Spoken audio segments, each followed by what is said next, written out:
بسم اللہ الرحمن الرحیم۔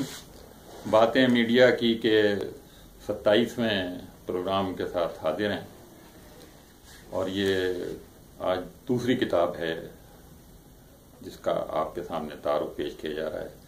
سبی محسن ریڈیو پاکستان سے بطور کنٹرولر پروگرام اور کچھ انہوں نے ڈائریکٹر کے عہدے پر بھی کام کیا، لیکن وہ اس حیثیت کے علاوہ ایک ادیب اور ایک مزاح نگار بھی تھے۔ ان کی یہ کتاب ہے اور اس میں 10-12 ان کے کالم کہہ لیں یا انشائیے کہہ لیں وہ موجود ہیں۔ وہ ایک براڈ کاسٹر ہونے کے ساتھ ساتھ جن خوبیوں کے مالک تھے ان کے بارے میں جو بڑے بڑے مزاح نگار گزرے ہیں، اگر میں صرف ان کی آپ کو رائے بتا دوں تو شاید یہ کافی ہوگا۔ کرنل محمد خان نے ان کے بارے میں لکھا ہے کہ مزاح نگاری دیگر فنون کی طرح ایک فطری عطیہ ہے، اور اس میں کوئی شک نہیں کہ فطرت نے سبی محسن کو اس نادر عطیہ سے نوازا ہے۔ اسی طرح وزیر آغا صاحب نے بھی ان کو کہا ہے کہ وہ ابن عشاء کی طرح ایک بہت اچھے مزاح نگار ہیں اور چشم زدن میں مضحک پہلوؤں کو نظر کی گرفت میں لینے پر قادر ہیں۔ سبی محسن صاحب نے اس کتاب میں جن کالموں کو یا انشائیوں کو جمع کیا ہے ان میں سے 2-3 میڈیا سے متعلق ہیں، اور وہ میڈیا سے متعلق اس طرح سے ہیں کہ پبلک ریلیشننگ آفیسر کا اس میں ذکر ہے، اور چونکہ وہ خود بھی ایک زمانے میں ایٹمک انرجی کمیشن میں ریڈیو پاکستان سے ڈیپوٹیشن پر PRO کی حیثیت سے گئے تھے، تو ان کو اس کا خود تجربہ جو ہے وہ ہے، کوئی سنی سنائی باتوں کی بات نہیں ہے یہ۔ تو جس انداز میں انہوں نے PRO کا ذکر کیا ہے وہ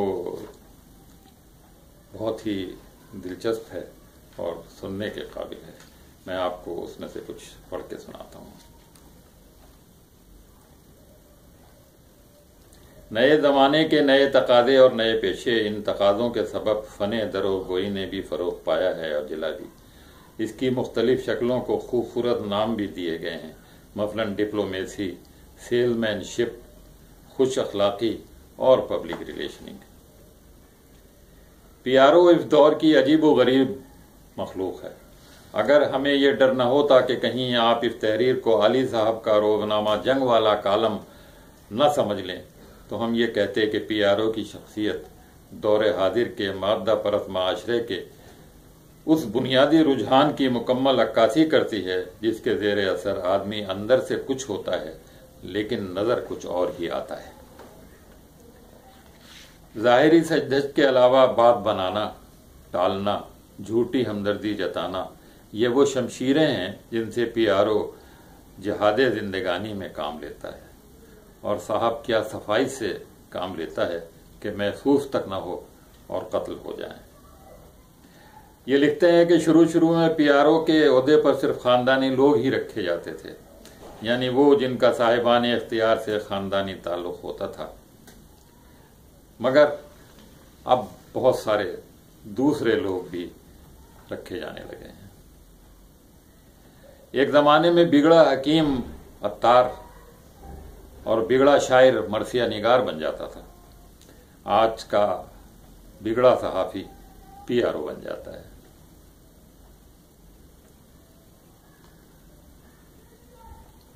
PRO کسی اور سے ڈرتا ہو یا نہیں، اخبار والوں سے بہت گھبراتا ہے، اور یہ ہے بھی ٹھیک، کیونکہ کسی اخبار میں 2 سطر کی مخالفانہ خبر اس کی برسوں کی محنت پر پانی پھیر سکتی ہے۔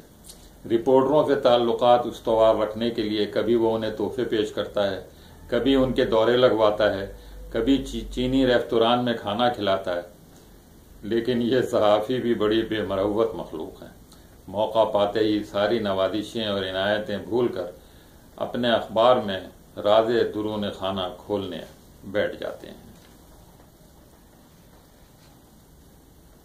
پی آر او کے علاوہ انہوں نے ایک اور کالم احوال واقعی کے نام سے لکھا ہے، اور اس میں انہوں نے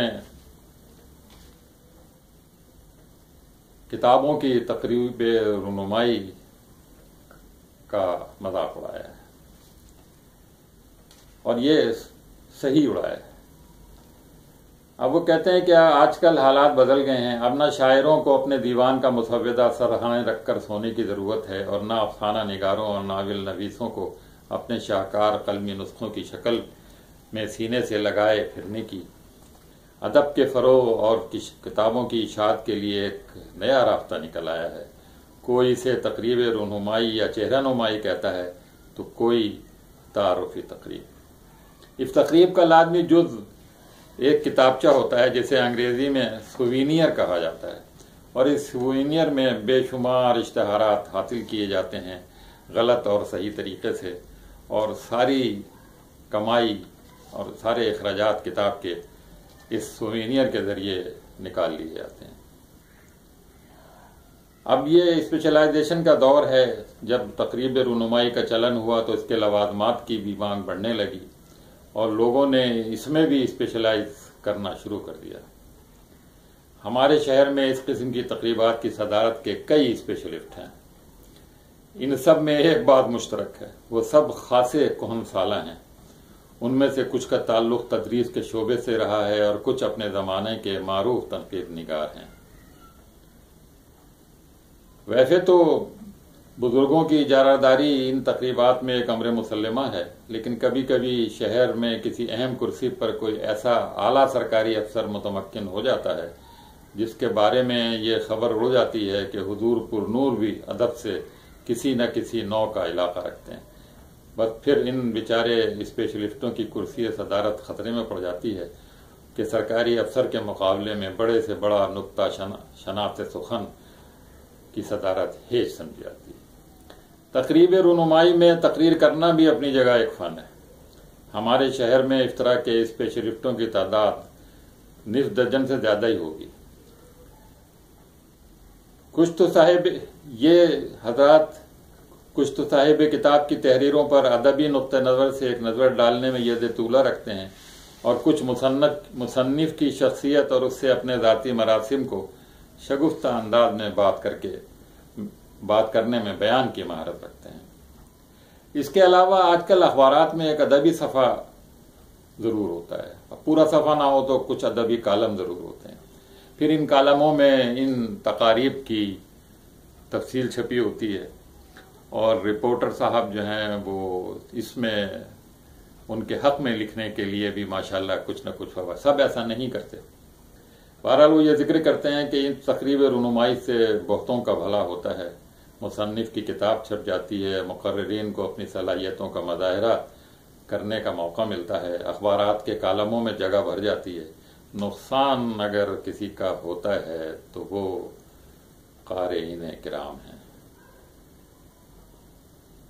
ناظرین اور سامعین، 2 کالم ہم نے آپ کے سامنے پیش کیے ہیں۔ آپ اس کتاب کو پڑھیں گے تو آپ کو بہت مزہ آئے گا۔ اجازت دیجیے، انشاءاللہ اگلے پروگرام میں پھر حاضر ہوں گے۔